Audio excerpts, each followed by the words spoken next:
Hey everybody, welcome back to Friends on Film, the movie podcast where two friends sit down and just discuss some of their favorite things in the world, which is of course movies.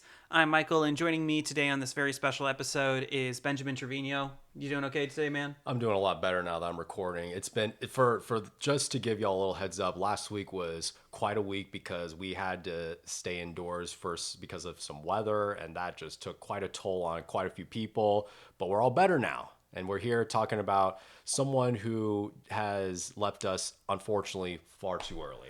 Right. We are here today to discuss a person that he is the director of one of, I think you and I both have the same, one of our favorite movies, which is The Lion King. That's a staple of anyone's childhood. It doesn't matter whether or not you grew up in the 90s. You saw The Lion King at some point. Right. Yeah. And he has such a career behind him, and we want to take a moment for this episode to pay tribute to him, and that of course is animation director Roger Allers. Roger Allers is very much the definition of an artist, and what I mean by that is he is someone who saw creativity and storytelling as a responsibility and as a means to help bring in just new ideas and to help inspire so many other people. It wasn't a job for him. He wasn't doing this just so he could put money and food on the table. Right. Granted, that's what he was doing too, but Right. at the same time, he was just that kind of person. It's so much.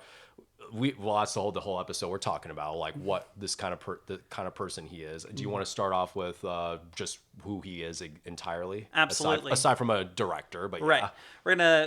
We have his Wikipedia article pulled up here, and we're going to be pulling a lot from that, but keep in mind we're not going to read the entire article, but it is worth checking out. Yes. So, just to really quick discuss who he was, Roger Allers was born on June 29th, 1949 in Rye, New York, and apparently he moved around quite a bit, even being relocated when he was 6 to Scottsdale, Arizona with his family. That's insane. And he became a fan of animation at 5 years old when he saw Peter Pan.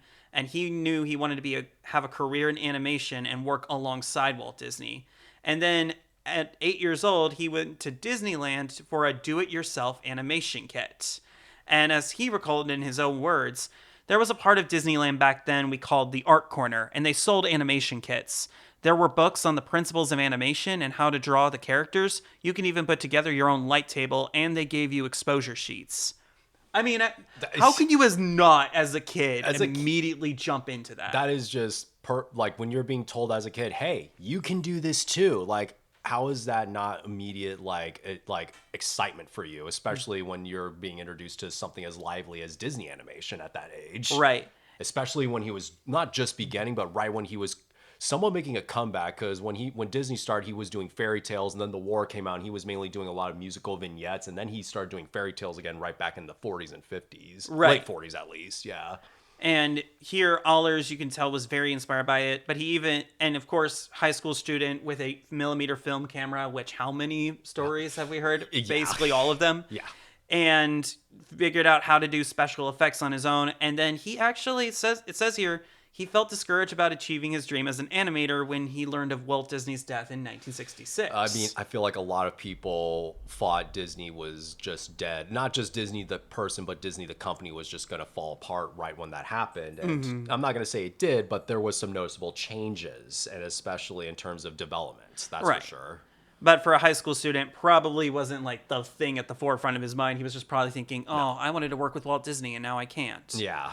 But despite that, he did receive a Bachelor of Fine Arts from Arizona State University. And then for 2 years, he actually moved to Greece, and he would meet his future wife, Leslie Hackinson. And for a time, they lived in a cave, sold paintings and crafts they made to earn money for food and other supplies. Now, you'd say, definition of an artist, that is straight up artistry. Yeah. But it also does say, I was a 20-something guy thinking I was going to be this artist type of thing. But now I got to put food on the table at the same time.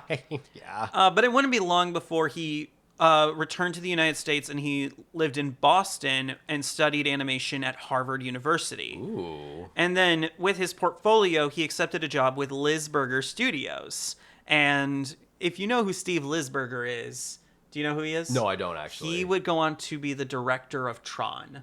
Okay, and that then begins his journey. Because if I remember correctly, because when I was doing some research a little bit on this guy, I looked up some of his biography here and there. He started off is like one of his biggest motion pictures was working as a storyboard person or some consultant of sorts on the first Tron movie that came out. Right, and before that, he actually worked with Lisberger on Animal Olympics, an animated film, where he provided story work, like the storyboarding. He was the character designer and animation for the movie. Yeah. And then 3 years later, when Steve Lisberger pitched and sold Tron to Disney, it says here Allers worked as a storyboard artist on that film. There we go. I mean, that was a movie that changed cinema, and Allers had a hand in making that change and moving it along. Now, while this may seem like a big step, believe it or not, working as a storyboard artist, as this was incredible. This was insane for me to learn. It's quote unquote not the most glamorous job to have. Right, you are constantly working alongside as a storyboard artist. You work with the head of story, who is in turn working with the directors, the writers, the animators, everyone on production to make the film work, and you have to listen to all that to still create a strong movie.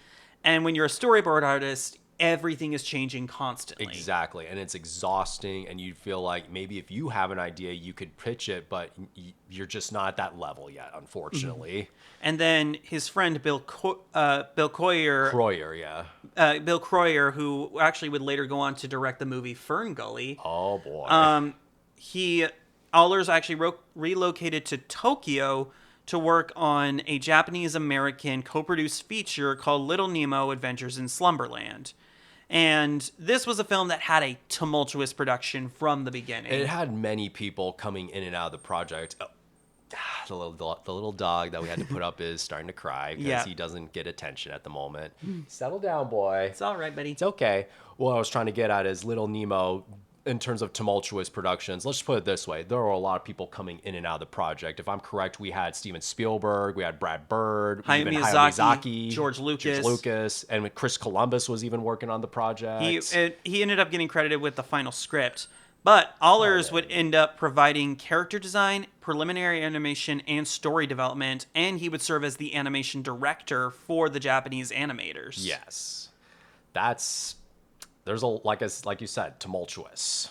He seemed to be the glue that was trying to hold everything together. Yeah. Which made sense when he would return to Los Angeles in 1985. Exactly. Sorry about that, y'all. We had to move the doggy to a quieter place. Right. Going into 1985, this is where we can really start talking about his work that we have seen.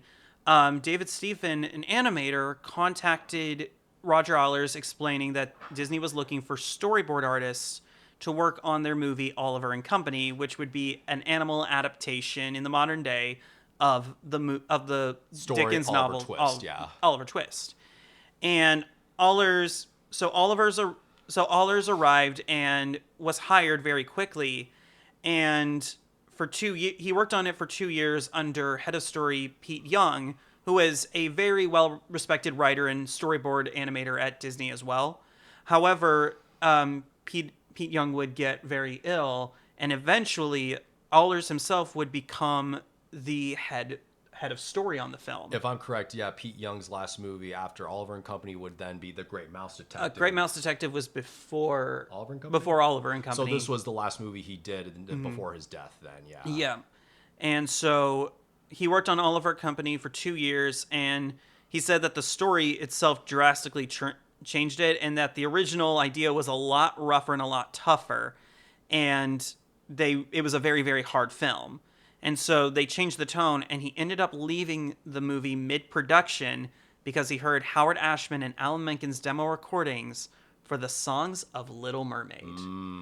Now we know where that goes in terms of history. But before we get into Little Mermaid, I think it is important to point out that Allers had the right idea by shifting the story away from it being this hard and heavy, sad musical that it was going to be. I mean, when you look at the story of Oliver Twist in general, yes, it is a very somber, and it's got some subject matters that are very difficult for a kid to process. They're very sad ideas too, but at the same time, you're right. For something like Disney, you do have to make some necessary changes. Right. And I think the film itself still holds that dark tone very well, but it's balanced by really wonderful characters and Billy Joel. Really, and awesome songs, and Billy Joel being amazing. Yeah.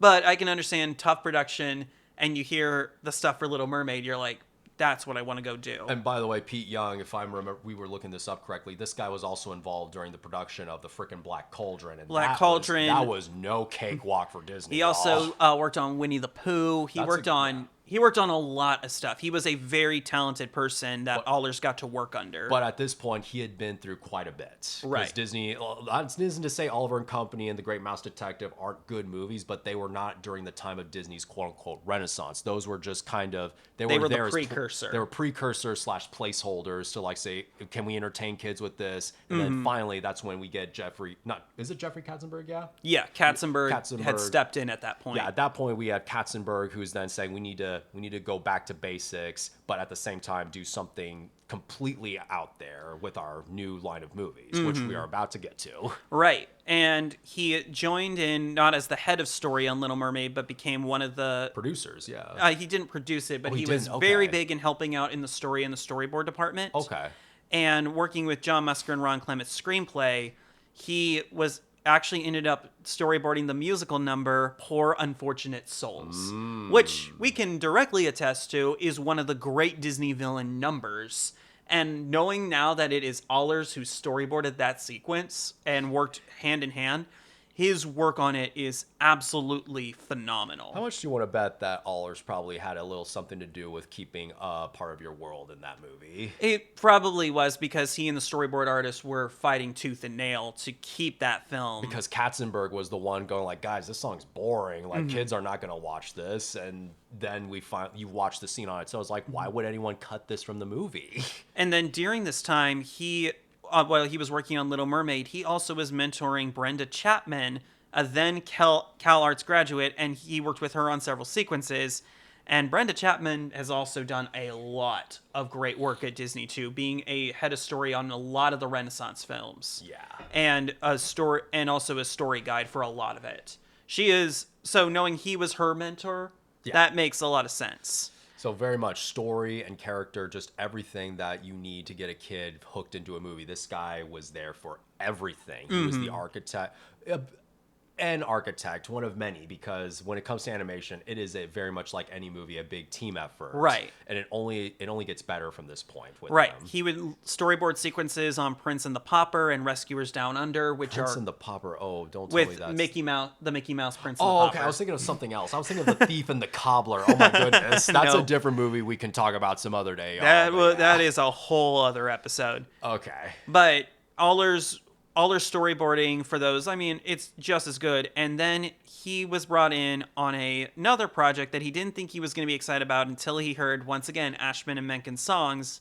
And he became the head of story for a little film known as Beauty and the Beast. Oh, boy. And this, if Little Mermaid was just the beginning, this was the beginning of him just completely skyrocketing in the Disney, just up the Disney ladder altogether. Right. Beauty and the Beast also brought in an outside screenwriter by the name of Linda Wolverton, and they very quickly figured out how difficult it was. Because, to give an example here, in the script, Wolverton had written a scene in which Belle pushes pins into a map of the world symbolizing the places she wants to visit while waiting for her father to return. Later, she attended a story meeting to learn her scene had been drastically revised to have Belle decorate a cake. Infuriated, Wolverton protested to Pete Schneider, then president of Walt Disney Feature Animation. Schneider then suggested that she and Allers work more closely together in the same room. And throughout the storyboarding process, Wolverton would be in Allers' office, which he shared with Brenda Chapman, to discuss the scenes that needed to be rewritten. From there, relations between them definitely improved. And Allers himself would later state, for the scriptwriter, it must be infuriating to be reworking and reworking. Yes. I guess that's what the storyboard process is. That's why we put our sketches up in little pins, because it all comes down lots of times. You rework it and craft it. Something also to note is that they had to move the entire production to New York when Howard Ashman was sick with AIDS. Oh, I didn't notice that. Okay. Yeah, and they recorded everything and did the story work there. And Allers, in the documentary, Howard, he talked about how working with that team and trying to craft the film, it was definitely a group effort. Yeah. And he was working with some talented people, of course, the directors of the film, Linda Wolverton writing, production designer Chris Sanders, and Chris Sanders is quite the name now. we are big fans of Sanders here. And then Allers himself working on it with Howard Ashman and Alan Menken. Yes. Crafting this story that would eventually become the first animated feature to ever get a Best Picture nomination. And a good chunk of that has to do with Allers' compromise and work he did on the storyboarding and the team he led. And I think it was no surprise that Disney was interested in bringing him on for a new project. A project that would definitely change the course and elevate Disney animation to a whole new level. And if anything, this shows just how great of a director he is, not just because of a great movie he made, but because of the themes, subject matters, and the story. Not even how simplistic, but taking these ideas that kids can process at an age, but as they're older, they process it a whole lot different. And I think we all know what that movie is. The Lion King. Now, it didn't start off as The Lion King. No. Originally, George Scribner, who was the director on Oliver and Company, pitched the idea of a movie called King of the Jungle, which would be a documentary-like animated feature film about lions. Allers was in brainstorming sessions with Scribner and Linda Wolverton, and Allers began working alongside Scribner as his co-director. Okay. And a co-director is a very interesting term in animation. For sometimes they have quite a bit of control over the project. Yeah. And other times they're more so trying to achieve what the main director is trying to get at. Very much, yeah. But they ran into some issues in Aladdin, and John Musker and Ron Clements asked Allers to storyboard some sequences there. And Allers worked on Aladdin for 8 months, and even briefly worked on a version of Swan Lake that never got made. However, Schneider then asked Allers to come back in and rework on King of the Jungle. So in 1991, he joined it and brought along Brenda Chapman, and she would become the head of story on this film. A month later, several of the crew members, including Allers, Scribner, Chapman, Lisa Keene, and production designer Chris Sanders, took a safari trip to Hell's Gate National Park in Kenya. And then 6 months of story development went on, and then Scribner, can't see it. Yeah, it's Scribner, sorry, not Schneider, Scribner. Oh, okay. He decided to leave the project when Disney was wanting to turn the film into a musical. And he, of course, Scribner really tried to make a documentary-like film. And funny enough, on April Fool's Day, April 1st, 1992, Rob Minkoff was brought in by Allers to be the co-director, and Don Hahn joined the project as a producer. Interestingly enough, Don Hahn produced Oliver and Company, and him and Scribner were the ones who hired Roger Allers on Oliver and Company. So it was a very full circle moment. And so now there was a problem, though. Don Hahn recognized that the script was lacking a clear theme. It was belly up in terms of production. They didn't know what they were going to do as a musical. And so Lion King basically became the B-team project. And so for those who aren't unaware, just a little history, when a movie like this is given the B-team treatment, that means the studio believes this is not going to be that big a hit. They're going to bank on another movie that they had in development, that movie being Pocahontas, which you told me Katzenberg said was the Oscar bait movie. Yeah, he was trying to recapture the Oscars of that, and if you didn't do well on Pocahontas, you were sent to the Lion King, essentially. Yes. Now, this is where they developed a brain trust to solidify the narrative and figure out what do they need to do. So it was Don Hahn, Chris Sanders, Brenda Chapman, and Beauty and the Beast directors Kirk Wise and Gary Trousdale, and Roger Allers and Minkoff were all just sat around and figured out, what does the story need to be? And they came to an interesting conclusion where the story is going to center around loss first and foremost, and then responsibility. They really talked about what Simba's psychological and emotional journey was going to be, and then have Mufasa change. And they even hired new screenwriters, Irene Mechie and Jonathan Roberts, to join in revising the screenplay with Linda Wolverton. And then eventually Elton John would get in there to help with some music as well. Yep, he would write the songs with Hans Zimmer beginning to write the score. And they decided to, and Allers and Minkoff decided to draw inspiration from classic paintings and the Westerns, and the widescreen films of John Ford and David Lein, which Oh boy, you John watch the Ford. Circle of Life sequence. Yeah. That is very much a John Ford, David Lein animated sequence. Just big, larger than life shots where you see the whole environment, and then you're like, it's big, but also at the same time not enough for you to take it in because you have to let the movie tell the rest of its story. That's how brilliant it was, y'all. And Allers would end up directing a film that became the highest grossing film released in 1994, and at the time the highest grossing animated film at $700 million worldwide. And then Frozen would then dethrone it eventually. Keep in mind, I think Titanic came out in 95, 96? 97. 97, okay. So 3 years later would be the first billion-dollar movie. There you go, yeah. So for $700 million at the time, that's insane. this was massive. This was unheard of, essentially. We should note that that Lion King has had some similarities to Kimba the White Lion. As well as drawing influence from Hamlet.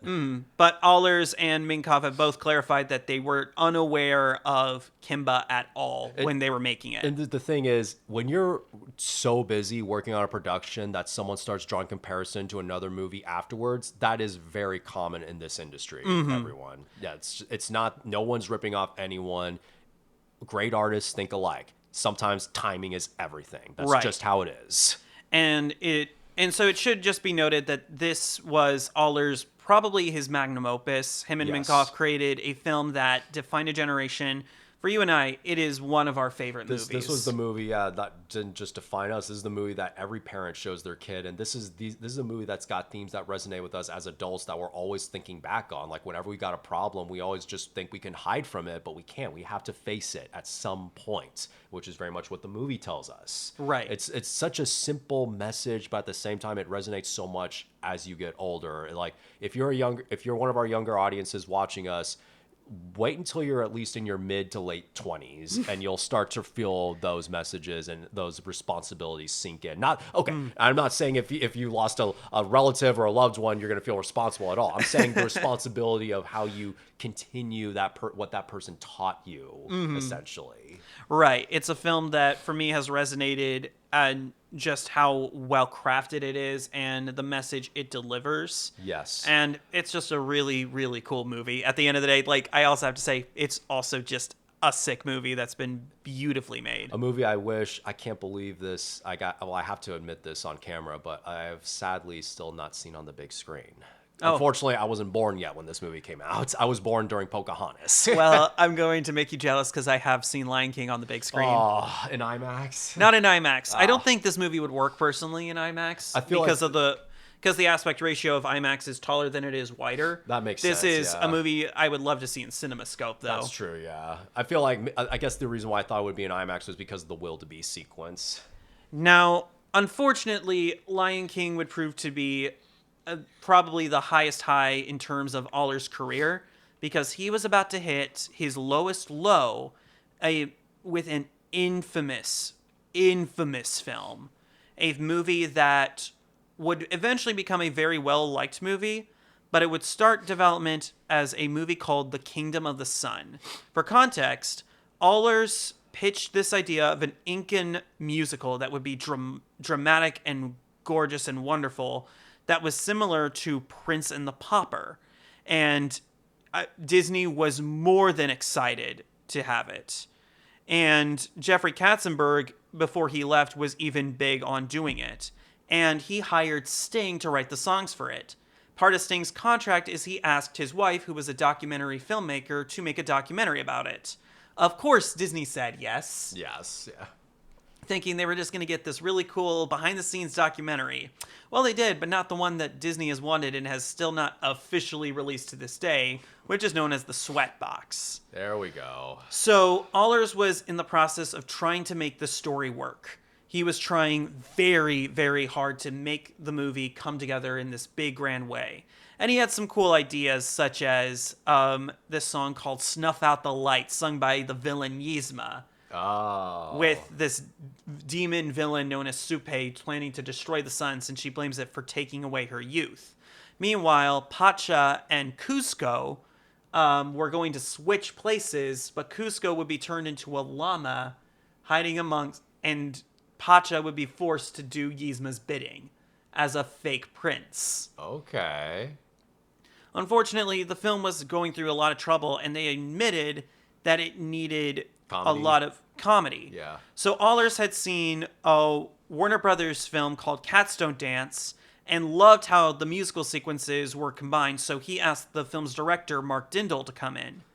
And Dindal and Allers actually both had worked with each other while working on Little Mermaid. Okay. And it became clear in 1998 that Kingdom of the Sun was not going to make its 2000 release date. So Disney decided to postpone the movie, and they decided to try and rework the story. Dindal pushed for a more comedic film. Yes. And even suggested cutting the songs entirely, while Allers was trying to do the more serious, straightforward vision. And unfortunately, for Allers, they would go with Dindal's vision and completely rework the film. Allers would leave the film despite Dindal offering him the co-director position, and would bring him on to then become, and Allers would leave to go work as a storyboard artist on Lilo and Stitch. Yeah. All a big, that just shows you a lot can happen after just one good movie. You're expected to do one thing, but then something else happens. It's all part of the process. Mm-hmm. So, what do we have next in this guy's career then? Well, Don Hahn felt bad about it, and he asked Allers to work on a short film called The Little Match Girl. And it was discussed as something to be used for Fantasia 2000, and then there were plans to do another Fantasia, but because Fantasia 2000 failed, that didn't end up happening. Yeah. So Allers would direct this little short film known as The Little Match Girl, which would actually get an Academy Award nomination for Best Animated Short Film. Yeah. And Allers did, I will say, it is a heartbreaking short. Yes, I saw it a long time ago. That was very, very heartbreaking. No spoilers here for anyone who hasn't seen it. Go look for it on YouTube, find it, see for yourself. I also want to apologize. My voice is kind of going at the moment, so... And I've got some sniffles too, So the air is really hitting us today. Yeah, we apologize in advance for that. But while he was working on Little Match Girl, Allers then pitched to Michael Eisner a film based on the Celtic folk ballad tale Tam Lim. And at the time, Eisner was struggling with Roy Disney. And once Eisner recognized the project as Disney's baby, he declined to greenlight it. And then furthermore, Allers and Irene Mitchie were brought in as story consultants for Lion King 1.5. And they actually quite enjoyed it and had fun with it. I mean, you're making essentially a movie surrounding Timon and Pumbaa using whatever jokes you can. I mean, how can you not have fun with that? So in 2003, Allers and Brenda Chapman would be set to direct Tam Lin for Sony Pictures Animation, wanting to tell this very big Celtic story. However, a year later, Allers was recruited as an additional director on Open Season alongside Jill Colton. Y'all remember that movie, Open Season, story about the bear and the deer with one antler? Maybe just a little. It's wouldn't fault you if you forgot it, but I'm not gonna say it's a bad movie, but it's just kind of pedestrian. Right. It's not bad, but Allers is clearly not the main voice that's leading it. And it's not his A game, that's for sure. Right. In fact, he even said himself after it that he was weary of big studio politics and was ready to develop something on my own outside of the context of a big studio.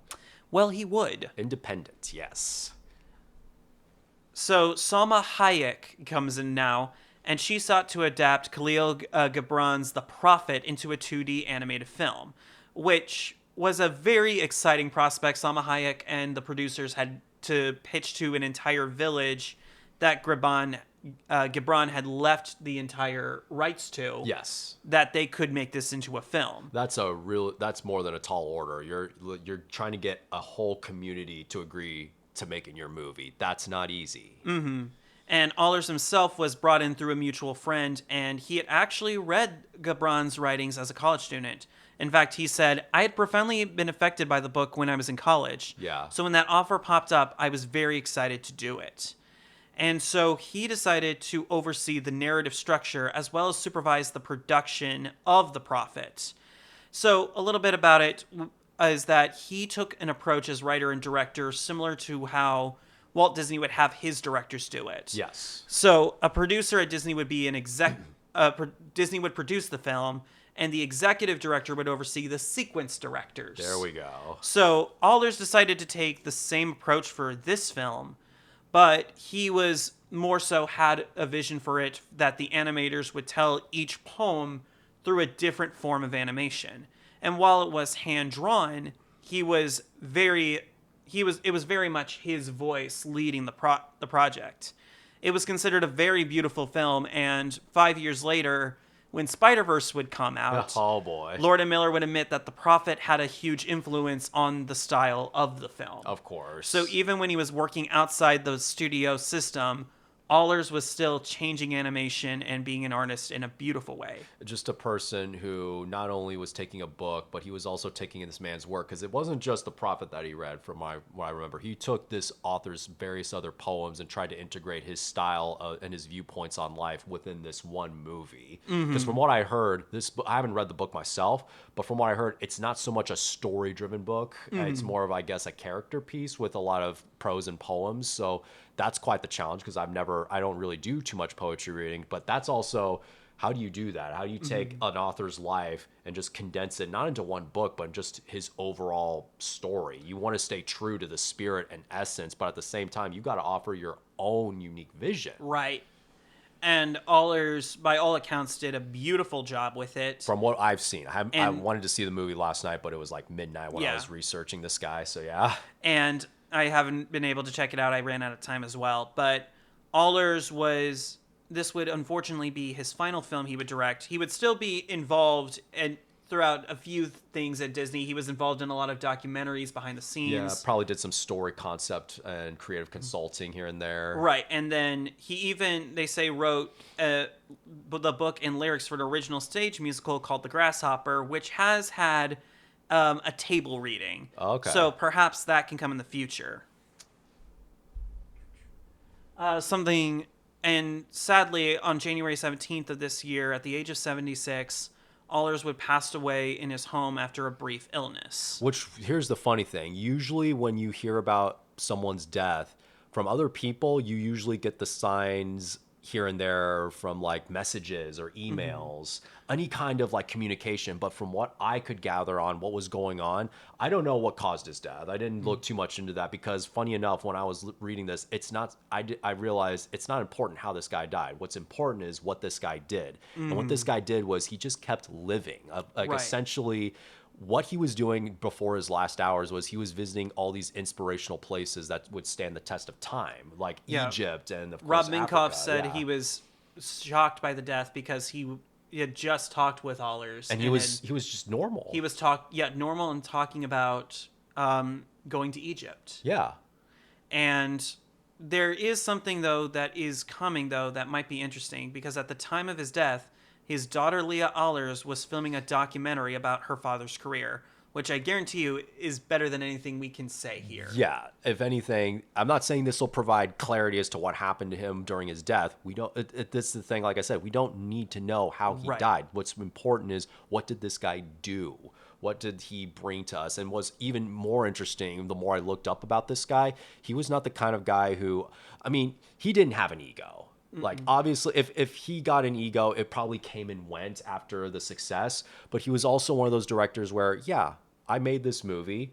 I don't need the spotlight, though, because making the movie, that was my reward. All this other stuff is great, but I just want to make this. Storytelling is my responsibility, and creativity, all of that. He always wanted to he was very much down to earth with everyone he ever met. You can tell that he had a passion and heart for story and to tell it well. You can tell that he had this push to make something absolutely beautiful. And he inspired great Disney people like Rob Minkoff and Pete Brenda Docter, Chapman. I believe, yeah. Pete Docter. He was a huge influence over Disney. And he gets to have both one of the highest highs with Lion King and one of the lowest lows with Kingdom of the Sun.